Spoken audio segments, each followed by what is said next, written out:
Howdy. Today we are reviewing the new Ka record titled Descendants of Cain. And the first track is Every Now and Then. What do you think about this one? I thought it was an okay start to the album. It felt kind of like a chill, reflective song, like just this chill rap that I might listen to while I'm driving down the road, probably at night, just kind of thinking. It kind of gave me like a desert vibe. I don't know what instrument there was, but that was kind of what I was feeling. And I don't know like philosophical rap, like the philosophical rap genre very much. I feel like that's something you have a lot more experience with. But yeah, I mean, I thought it was okay. Okay, well, I actually ended up loving it quite a lot. I kind of agree with you. I think the very dark jazz instrumental is very tone setting, like the stranded chords and like this wandering horn lead sound pretty great. I also like kind of like the almost gothic string undertones as well. Lyrically, he's like going over these like struggles of poverty and drug dealing. Some of the lyrics say stuff like big risk for little reward and had to cuff a gun because nothing is done in Jesus' name. So he's kind of like painting you a picture of kind of how like this early on, because the rest of the record it gets much more in depth with kind of how harsh and kind of separated this environment that he's in is from like the modern world, the kind of idealistic world we live in. So I thought it was a great way to open up. All right, next one is Unto the Dust. So kind of, I had more comments just in general about, I guess, his, theme choice than this song in particular. I think it was by around here I realized that the voiceovers, those old-timey voiceovers that he was throwing in, I think he did it in the first song too, but definitely in the second song, that was kind of where I realized, like, I think these fit well, and they kind of help with the narrative that he's kind of going for, this kind of, I guess, like, biblical framework. I don't remember exactly what he said in Unto the Dust, but I mean, even that title in and of itself is a biblical reference. I also have just sort of like a Christian background, so the whole Christian aesthetic, whether it's kind of playing, I guess I enjoy that kind of aesthetic just because it kind of harkens back to my childhood. It's not something that like I super identify with now, but I still find it interesting just because it's been a big part of my life. And I think my favorite part of this song was the lyric where he talks about, I think he's just reflecting in the beginning where he says that the people that he knows, they don't pass away, they die. Yeah. And he talks about how on the streets, like, no, it kind of gets at what you were getting at. Like, his world is very different from, the idealistic world, like, for example, my world. And yeah, that was something that I hadn't considered, but is definitely true. Yeah. Yeah, I agree. It's a very dark song. Opening up is him saying that none of his people die from like they never pass away or like die from natural causes. They're either like killed or murdered or just die. There's no like send off sentiment when it comes to like describing how someone died. Like usually like say, oh, my grandma died when she was like 90 for like causes and stuff. But no, he does reflect a lot on this album about death being a constant reminder of kind of how harsh and how sad his environment is. The instrumental was good. I like the kind of the bass guitar chops. It has like a good. I like that bass riff too. Yeah. Yeah. He also instantly caught my attention with the first line of his verse. Had to man up, another man down. I thought that was a great way to like really put you in the setting that these things are very immediate. They kind of hit you out of nowhere. So he's able to really suck you in very well. There are a lot more painful metaphors that I can't remember on the song, but I do remember like listening to it twice. There are definitely some interesting elements or interesting comparisons to like historical events. So like I think there was one line about a Colosseum. So in accordance with the whole "my people don't pass away" kind of thing, there was a line where I think he said there's no rest till the death. That's the rules of the Colosseum. So it's kind of he's kind of describing how people in this community or people in this environment are constantly pitted against each other. Not necessarily for entertainment, but that's because that's just how it is. So I thought it was a great song. Next one is Patron Saints. I like this one. like the last song, it was definitely a dark one. I mean, this is a dark album. But I felt like we really delve into his upbringing, and we kind of get at sort of his, the male maybe role models that he had in his life. Like some of the lyrics that I think really struck me were like, Pops shot a shopkeeper, then tossed like him, the gun, 100 and fled. I think his closing line, he says, "Our hero sold heroin." And I think again, it just kind of gets back to the whole like my life is very different from the ideal upbringing. Like he talks about, he saw, what was it? Another line was like seeing Lancelot's like with lines on the table. Yeah. So he definitely, like, in a way sort of links, I guess, my own childhood to his, in making me realize that his is just like very different. But also just kind of tears at, I guess, the romantic figures that I remember from my own childhood, like Lancelot in Arthurian legend and Santa just from like Christmas and all that. I also thought it was ironic because the title of the song is Patron Saints, and I always think of them as protectors or angelic and good. And I'm sure these men were providers and cared for him and protected him, but it's also ironic that, they're slinging heroin, like they're selling drugs and like probably doing like really violent things. So it was definitely an interesting an interesting song. Yeah, it definitely made me think a lot. I think this was kind of where it really hit home, I guess, some of the central themes of the whole album for me. So yeah, I liked Patron Saints. Yeah, I agree. I think the warped sense of like how role models are kind of like idolatry, is very, very well explored here. There are some lines about like all my Santas carry hammers, as in like carry guns, and my guidance counselors are like top tier scramblers, which means like very gifted like drug runners, smugglers. I think the storytelling paired with like kind of how dim the jazz instrumental is very it's superb, and I think conveying this tone of like kind of fucked upness. I don't know the exact word for that. That's the best way I would describe it. And I think all the comparisons between all like the historical figures like moguls and Lancelots and knights, like you said, to drug dealers it's cruelly poetic in a way. And there was also a line that kind of blew me away at like really selling me at how incredibly like harsh living in this environment is. I think he said he was trained to age a few years in a day. And so obviously, like, he doesn't mean that like I'm gonna like turn 100 by the end of the month, but he means like in certain situations he had to really rise above his maturity levels, not only to like help other people but also to survive. So, yeah, I think it was a fantastic song. Without giving away what you thought of the whole album, how does this compare to other, I guess, philosophy rap? They're very interesting. I think this is probably the darkest album he's released. There's one he did as, I think it was called Orpheus, and I forget the second one, but I'll link you the album. I'll put it in the description. But there was an album he made called Honor Killed the Samurai, and that's kind of like talking about the Eastern idea of honor and just kind of like how in that kind of like samurai kind of feudal Japan kind of setting, he is able to, like, what he's doing in this album, all like the biblical references, he's translating it into the modern, into his own world. And that's he does that on that album too. I will say that one, I think thematically was much more intriguing, because I think the sound play is a lot more diverse and much more like foreign. But here, I still thought I think a majority of the album is great. So yeah, I highly recommend listening to his other stuff if you ever have the time. The next one is, wait, which one is this one? I already did Patron Saints. Brother's Keeper. All right, what do you think of this one? Yeah, I kind of, I like this one.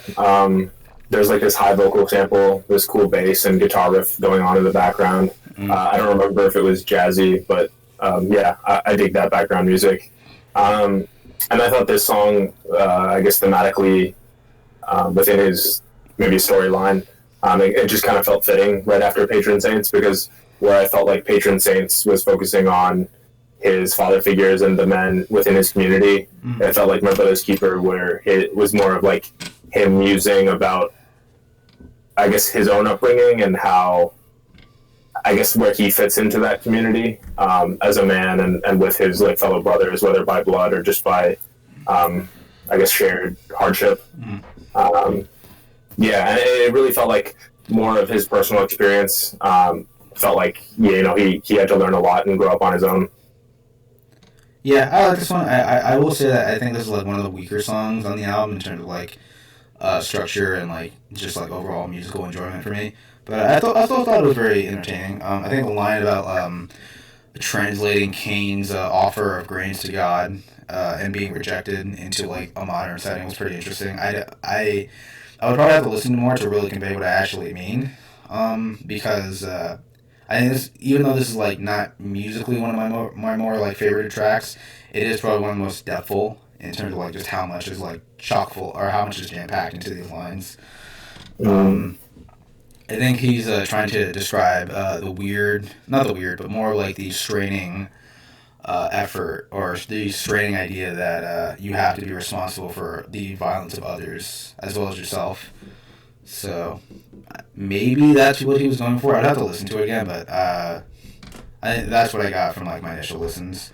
I also felt like the attempted chorus was very unnecessary. Like it like broke up the flow and like the pacing of the track quite a bit.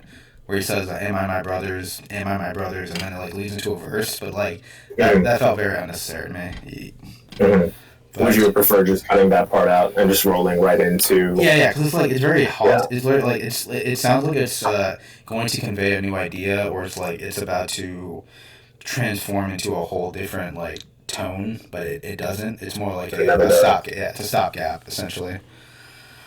But yeah. I still liked it. I thought it was good. Next one is Solitude of Enoch, or Enoch. I'm not sure how to say the name. But yeah, I think it's Enoch. Yeah. Yeah, I like this song. Again, we got this smooth sounding guitar riff, some nice piano chords here and there, so I like that. And then I think just the lines in this song I really appreciated as well. One of my favorites was funny. I used to call my friends money. I lost hundreds.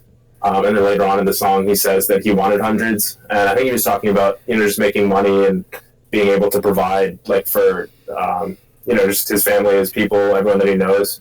But I'm sure there's a double meaning there in that, he'd want all of those fallen friends back. Yeah. And then, let's see, by the end, the last line was something I thought about, too, that I felt like he expanded on later in the album. But he says, like, turn the other cheek, which I think is what Christ said. And Ka says, I got different advice. Like, turn the other cheek, I got different advice. Yeah. And so for me, that was just kind of, I think, just like his upbringing was tough, which we've talked about already, and that his upbringing was not meek at all. He had different advice, and that advice, I'm sure, helped him through his own childhood. But again, it's just very different from that ideal world that it seems like the rest of us live in. Also, I learned a new word, copacetic. I had to look it up, but apparently it's an informal word in North America that means in excellent order. Yeah, let me write that down real quick. Yeah, got it. Yeah, okay. Okay, so yeah, I thought this was a good song. I think this is in reference to, I think it's like Cain's son. I don't know the entire story, but so I won't even like pretend to know what I'm talking about there, but I did like the theme of like Cain killing Abel being translated into a statement about like brothers killing brothers. It's like a double entendre. He's referencing like people in the community killing each other over like maybe petty gripes or just unwarranted vengeance. There was one line in here that like completely blew me away. He said, "Kept two, never monochrome, my gift Technicolor," and it's reference to him carrying two guns on him at the same time. But the flair and finesse of that line was like, oh my god. And like that was just like one of like a lot of times that I felt that from this record. And I will say I think the transition to the second part was kind of weird. So like it goes like under an instrumental change. It kind of goes from like an acoustic kind of like pianic sound to more of a like or it's kind of like the same sound, but it like has different like composition. It has like horns and stuff. But I don't think it like warranted that drastic of a change because Ka himself isn't really doing anything different, like vocally or like thematically. So I thought that was like weird. But regardless, I think it's a very interesting look into Ka's upbringing. Also, one other thing, I think he name dropped his album. I think for the first time, like in this song, like he actually says "Descendants of Cain." Uh-huh. And so, like, just following up on that, much like you, like I had to look it up, and I realized, yeah, Enoch was, I guess, Cain's first son. But I don't remember that like very much from Bible study or anything. Mm-hmm. But what I do remember, just like from history, vaguely, was that like, and I double checked, but apparently in the southern U.S., like certain Protestant denominations and apparently some Catholic like dioceses used like the mark of Cain from the Bible, and like the mark of Cain was just a mark that God put on Cain after he expelled him from Eden. I might be getting stuff wrong, but I'm pretty sure that's what it was. Mm-hmm. And so I think within history, the mark of Cain was justified, was used to justify like racism and slavery. Like some sects, basically, at least within the U.S. that I'm aware of, like thought the mark of Cain was blackness. And yeah, I just feel like it's again like a double entendre, kind of like what you were saying earlier about what was it? Not my brother's keeper. It was that like brothers killing brothers, that kind of deal. Yeah.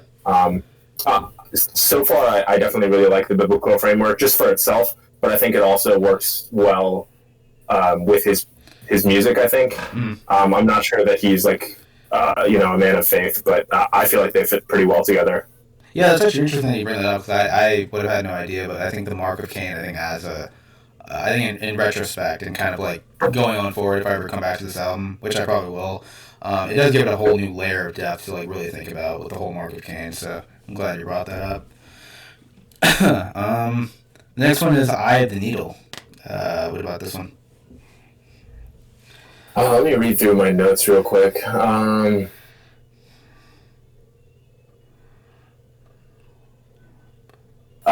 This one was a little bit different. It felt kind of like there was like a funky vibe to it.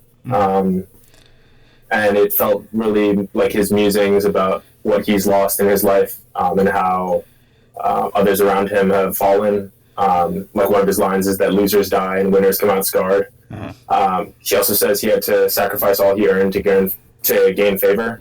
And I think he also, he says like rest in peace Kev, who I assumed, and I think we found out later is his best friend, or was his best friend before he passed away. Yeah. And then some other lines that I really liked were just some equality, none in poverty, I'll be joyous then. I think that's one of the last lines, if not the last one. And as long as I'm able-bodied, food on that table, which just kind of emphasizes his like provider role at all costs. And then also in the voiceover, but unto Cain and to his offering, he, which is God, had not respect. I think that just kind of, I guess, further developed that idea of him as a provider for his family and for his people. Yeah, I think I agree with like every point you said. I really don't have like a whole lot to add to what you said. I will say like I think the production is probably one of the more like not expansive, but it's definitely the most different. It has like these plopping, like liquidy, funky chords mixed with like a noir jazz aesthetic, and like the second half brings in these like sorrowful strings to like really emphasize this sense of sadness and melancholy.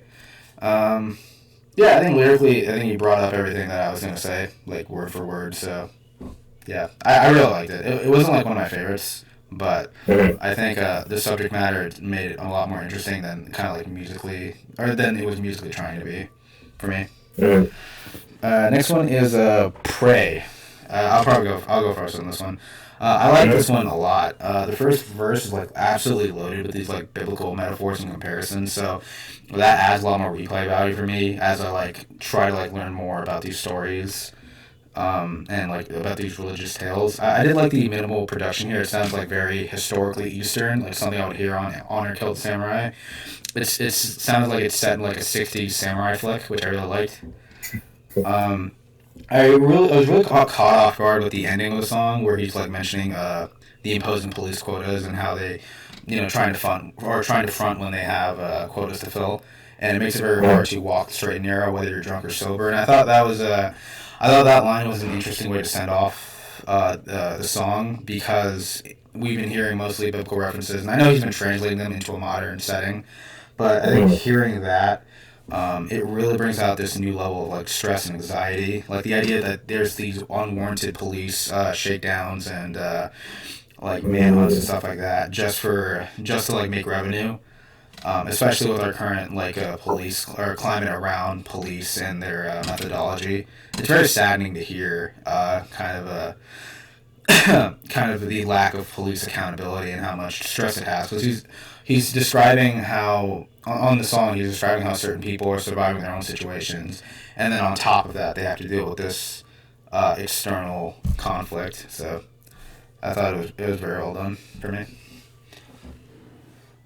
Yeah, that's definitely cool. I hadn't made the link to like walking the straight line in a sobriety test and like that metaphorical straight and narrow. But yeah, that's powerful for sure. I think you pretty much nailed everything I wanted to say about it. I think just some other lines that I really liked. Were mostly biblical references, like you said. Like one of his lines, "Lots of sons never returned as prodigal." Like there's I think a story in the New Testament maybe of like a prodigal son who like leaves home and was essentially like bad and then returns, and the father is like really happy that this prodigal son returned. He says at the end, "Descend Jacob's ladder." I'm assuming at the end of his life, and Jacob's ladder was like a dream that Jacob from I think the Old Testament had about like going to heaven. And then just some other lines that weren't even really biblical, like "In the hood, handsome don't matter, girls want who earn most." Also, I think my favorite was "Seeing killers let off steam, then return to scenes as concerned folks." And that was really, I think, just unsettling, just to think about, seeing someone murder someone else and then, like, just, like, come back and pretend like they were just a bystander. Yeah. I think that, again, drills home, like, the tough upbringing that we've been talking about. And then also I think the voiceover was that it's like praying for a yield or something, like for food on the table, which I think again gets back to his provider, I guess, role. I thought that was like a metaphor, not a metaphor, but more of like a cry for like mercy or like hoping things get better. But that's an interesting take. All right, ready to move on? Next one? Yeah. Okay. Well, next one is Land of Nod. I'll go again. I think the story I think the story is that Cain kills Abel and then he's exiled to, I think, the Land of Nod. And rather than like treating that as like a banishment, Kaz trying to like dress it up as more of an escape for Cain. I think instrumentally, I really liked it. I think the jingling bells and the already like moonlit guitar chords adds this like sense of like mysteriousness and like ominousness, which I really enjoyed. His wordplay in regard to like these biblical stories into the modern day translation are incredible, especially here. Like he says, Moses to the hose, learning from burning bush, had to have some pull before I could turn and push. I think that was a great line about, or comparing himself to Moses, but more like having this social status or having this like this kind of like credibility about you that allowed you to have a sense of power in this kind of environment. There's another one. I think it was like the last two lines. It says, "When the night's over, might know, dependent with descendants, was always the same one word when my family got the sentence." And I was like, wow. Like the amount of detail and like just content and just those two lines alone just had me like spiraling out of control. I was like, what? Yeah, his wordplay is like so sharp, and it only like gets better as the album goes on. I never feel like it stales or gets repetitive, which I admire. That's my thoughts on that. Do you find that other philosophical rappers kind of get stale with their wordplay? I think there's not really a rapper like Ka that I can really say is like does anything like Ka does. I think the closest one maybe is like Rock Marciano, who's actually on this album. I think in the next couple of songs, I believe so. I think he's in the next song. But no, I think Ka's always had this like tremendous gift of being able to bring new elements and bring new light into certain situations. What about you? Would you agree with this one? Yeah, I mean, I think you hit pretty much everything I wanted to say. I think some of my favorite lines were, he kind of gets reflective just as an artist within the song. He says that he's essentially lived this, like the subject material of the album, and that he's not that creative. Mm-hmm. he says, already living with prisoners, I can be scared straight. And he also says, malaise most days, it'll be years before I speak joy. And I'm like, damn, that's tough, man. That's tough. Sad. One day. Did he spit joy in like his other albums, like the ones before, or were they kind of dark too? Because I know you said this is his darkest one, but like, is his past subject material dark, or those are more like kind of like those are like more like existential from what I could hear. So they're nowhere near as like melancholic or like depressing as this one, but they have this like very unique sense of how do I say, introspection, but while using other elements. So I wouldn't necessarily say he's ever like been like happy, but like on previous records he's sounded a lot more like upbeat and much more like motivated and dedicated. I'm not saying he's like not dedicated on this album, but I'm saying in a different sense. So on here he's like very dedicated to describe you the horrors of his upbringing. In the other albums he's more dedicated to kind of paint these whole new worlds and these whole new ideas and philosophies with his music. Anything else you want to say about this one? Oh. Okay. Sins of the Father is next. What do you think of this one? I think, I'm reading through my notes again, I think the last lines struck me the most. He says, time for clemency, change the verdicts, whatever he did, we ain't deserve this. And he also says, like, from the island, from the ville, like, still paying for the sins of my father. I think this is interesting. Like, I don't have any family in prison, but I think that the idea of your actions and the actions of your forefathers having not only effects on your own life, but I guess effects for generations to come is something that I have thought about a fair amount. Yeah. And I think it's definitely true. You know, they don't even have to be in prison or doing anything like, or like, you know, selling crack or anything. But like, I think it also cuts both ways. Like, you know, your grandfather could be, you know, could do good, and that good can transmit for generations. So I thought this was definitely an interesting, I guess, just reflection about family and bloodlines and how that just kind of plays out within a lifetime. Also, unrelated, but he says like something about scheming, and he says from Virgin Mary to Mary Magdalene, like from, I think, a pure chaste. I don't know if he was talking about himself or like women, but he was, or like a woman, but he was talking about like being pure and chaste and going to like Mary Magdalene, who I'm pretty sure was a prostitute in the Bible, but I mean, don't quote me on that, but pretty sure. Yeah. Yeah, I love this one too. I really like the creepy like female like vocal sample in the back. Like, it sounds like she's like octating and like throating her voice. Oh. And I thought that was pretty cool. I also like the Rock Marciano feature on here. I think he adds. I think on an album where it's just primarily Ka, it is kind of refreshing to hear a new voice and a new idea kind of come in. The song, from what I could tell, was like describing the harsh nature of like being treated differently simply because of the actions or the stereotypes against your lineage. Ka's like finishing lines on his verse about being used by the system was incredible. He said, "They used to call us deviants, but if it was feeding us, it might have been obedience. You know, my stock was only as good as my ingredients. The system only leaned on us, never showed us lenience." And I kind of had like my mind blown, and I also felt incredibly depressed after listening to that at the same time. It was like a melancholic eureka. So like that, the amount of power that last statement had was resonating in my opinion, because on my second listen it really put new things into perspective for me, that I was able to get more out of the record. And I think that will be the case every time I listen to it, because there's just so much on the album. But yeah, that was great. I also like Rock's verse. Like the first line of his, like, "Rain in hell is better than serving in heaven," which I'm pretty sure is like a phrase from some famous biblical philosopher, religious philosopher. I'm not sure. I've heard it before, but he's like rapping about the come up and like the struggles that come with it and how traumatizing that experience can be, even if you have made it, like regardless of like your current like wealth and riches. I think he says, I'm not entirely sure, but I think he says something about like, my lady is from Siberia or Sibia, and my interiors are like you can lady from Syria, interior Siberia. Yeah. So like he has like quite an exotic like lifestyle, but like he's still reminiscing about just how much pain it was to get to that point. So that was great. Next one, Old Justice. Which is this one? I just got a comment on the last song. You said melancholic eureka. That's a great way to put. That's a great way of putting like this whole album. Definitely feels like a melancholic eureka. Yeah, it's like on the one hand, I'm like, oh, it's really cool to be able to hear this perspective, but then on the other hand, I'm like, damn, bro, like, that sucks, bro. But yeah, Old Justice, right? Is that what we're on? Yeah.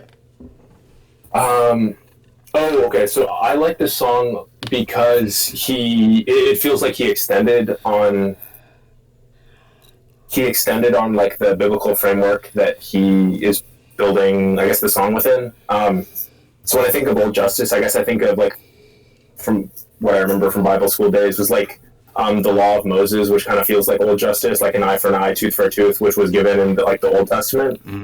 And then in like the New Testament, which is like the second part of the Bible, Jesus basically says, I think, turn the other cheek, and basically gives this message of love, which was very different from, I think, what the law of Moses gave.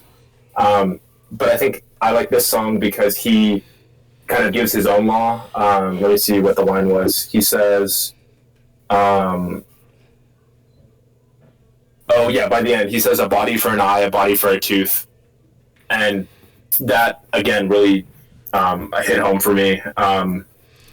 Like, this feels like that lesson that he mentions earlier. Like, how earlier in the track, or in the album, he says that he learned something else rather than turning the other cheek. I think this was kind of like what he learned. Was like, that's actually really cool. I would have never made that connection.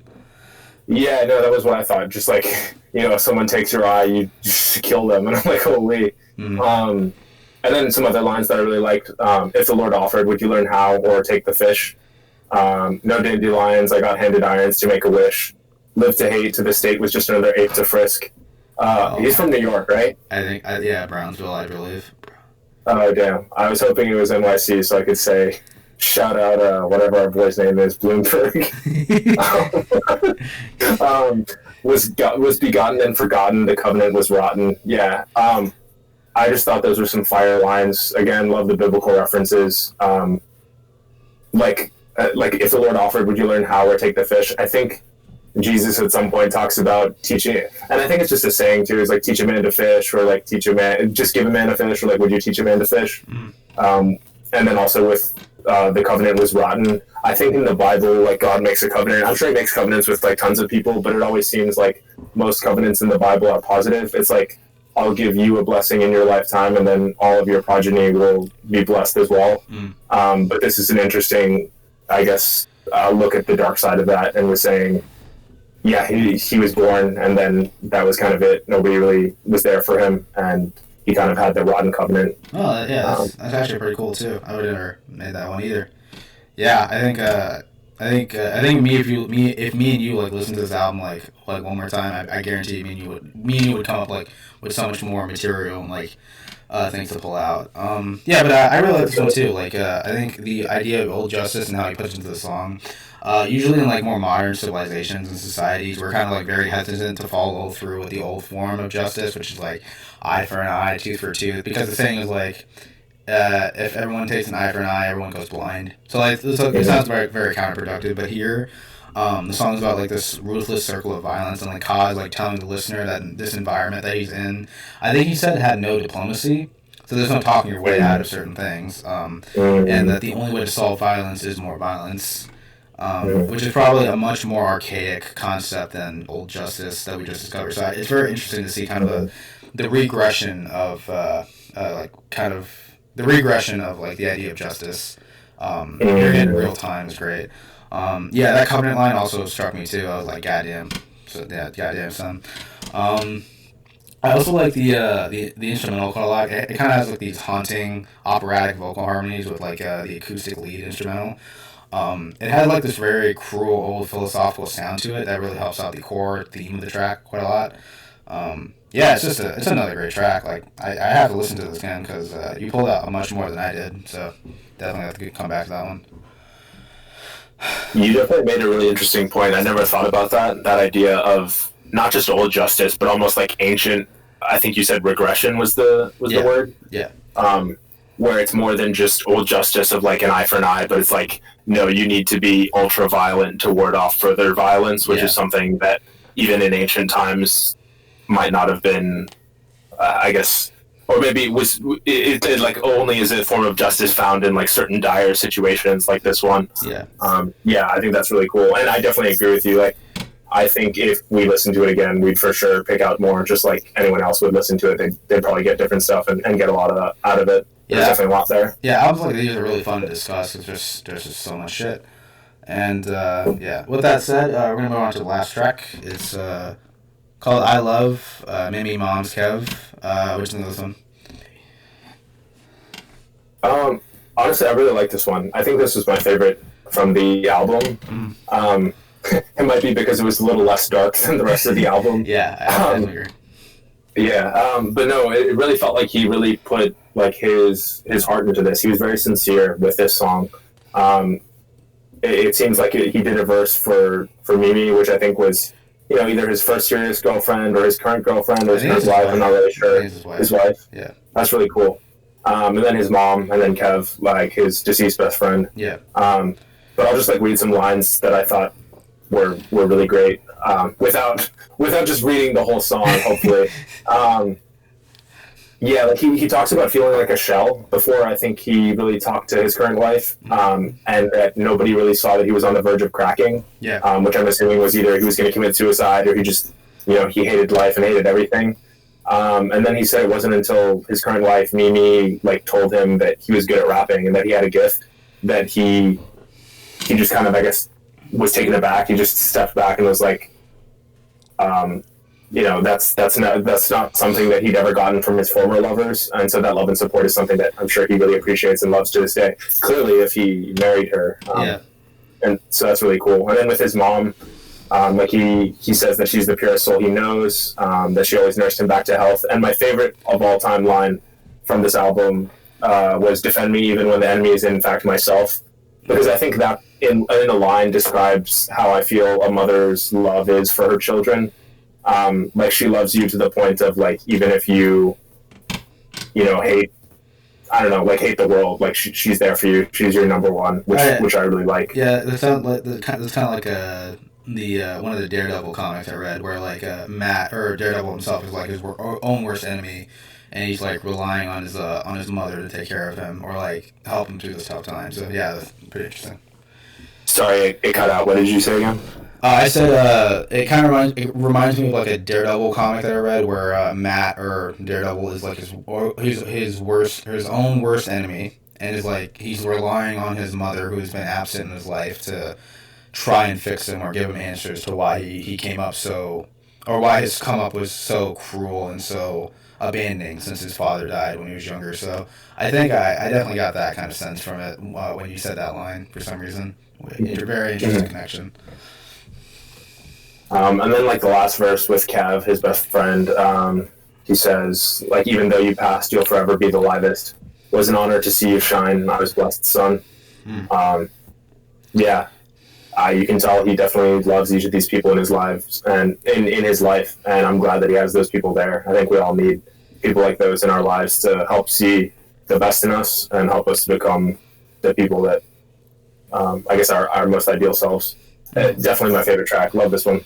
Yeah, I think it's an amazing like contrasting closer, because we've heard so much like pain and cruelty and violence and just like these very crushing depictions of survival. So I think kind of using this opportunity for it to be an ode to the people he loves the most. It kind of reminds me of God of War. So like one of the games, like Kratos, or Kratos, he's like ripping heads and killing gods and stuff like that. But in one of the games, he's like at an endpoint where his hallucination of like his wife and his daughter are like being trapped by Hades or something. I forgot. So he has to so after a game where you're just constantly beating the fuck out of people and ripping their heads off and stuff, you take a moment to really understand him much more with how he embraces the one he loves. So you see a completely different side to him, and I think that is probably why I enjoyed this closer so much. Each person has their own like dedicated verses, like you said. So the first verse I think is about his wife. The second verse is about his mom, and the third one is kind of like a send off to his deceased friend Kev. And I will say I'm very grateful for that last verse about Kev, because when I first heard about him and previously in the record, I was like, oh man, that sucks. But when I re-listened to it with the context of like how much he meant to him, I was like, damn, dude, freaking, that hurts. So I felt more of an impact when I came across it. So I think that that urge of that sense of replayability really is very rewarding as a listener. Yeah, it's a great closer. Overall, what'd you think? It's funny. I think after talking with you, you've really raised some points that I hadn't even considered or hadn't even noticed. Mm-hmm. And so I think, like you said before, if I listened to it again, I would get even more out of it. So I think if I listened to it more, my rating would increase even more. Mm-hmm. But I've already increased it even now just talking to you. Yeah. Honestly, I'll give it like a 21 out of 30, just because I think the biblical narrative or biblical framework fits well with his modern takes on, you know, whether it's police or just family and growing up in, you said Brownsville? Yeah. I think that's where he's from, yeah. Mm-hmm. I think he's clearly gifted, like Mimi said, like lyrically. And I think he has some interesting things to say, just in general, about his upbringing, about what it's like to come from that tough school of hard knocks. And yeah, and I like the send off. I like the way he ended it. I definitely felt parched for love and just really anything positive by the end. So I was really glad to get that kind of like reprieve by the end. But yeah, no, I think he does a good job of kind of showing you harsh reality without being too bitter about it. And yeah, overall, pretty good album, and highly recommend it. And recommend like further lessons. I think I'll definitely give it another listen at some point. Yeah, I agree. I think this is probably one of his best works, in my opinion. It's only like 30 minutes, so it doesn't take up too much of my time. But I think in an age of like where hip hop has kind of like become very homogenized, and you don't really get to see these kind of ideas and these fresh takes. Yeah. So like you don't get to see these like fresh takes or these very personal and stylized raps in the limelight too often. So whenever I get to listen to something like this, I'm always intrigued, and because they're able to say so much more without so much of the fluff and filler. And that's not to say like I don't like other genres of rap. I do. I don't hate anything. But I think listening to this, it's a very special niche in this kind of genre. It's not like art rap, like kind of like Milo or like No Name. It's very gritty. It's very like boots to the ground. Not Call of Duty, but like it's very like yeah. I got you. Yeah. So I think for me, I've heard his music for quite a while now. I think since like 2013, and I think all of his projects, they've all honestly only gotten like better and better. I think I would like maybe Honor Killed the Samurai just a little bit more, just because I really like the Eastern aspect of that album. But yeah, I think this is definitely one of his most in-depth works, one of his most like well-written, sharply presented albums. If I had to rate this, I'd honestly give it like a 9 or 9.5. I'll give it like a 9. I do think I think some of the instrumentals could have been a little bit better, and like this isn't really like music I'm gonna come back to like bang to or anything or be like, damn, that's so catchy. This is like more like stuff I want to like come back to if I'm ever like feeling down or feeling very conflicted or just very confused about certain things. So it's nice to have a voice like this in hip hop. Honestly, I really appreciate it. Any other final remarks before we end the video? Nah, you said it best. Melancholic Eureka. Yeah. All right. If you made it to the end of this, I think it's a 45-minute long review. Thank you for watching, and we'll see you next time.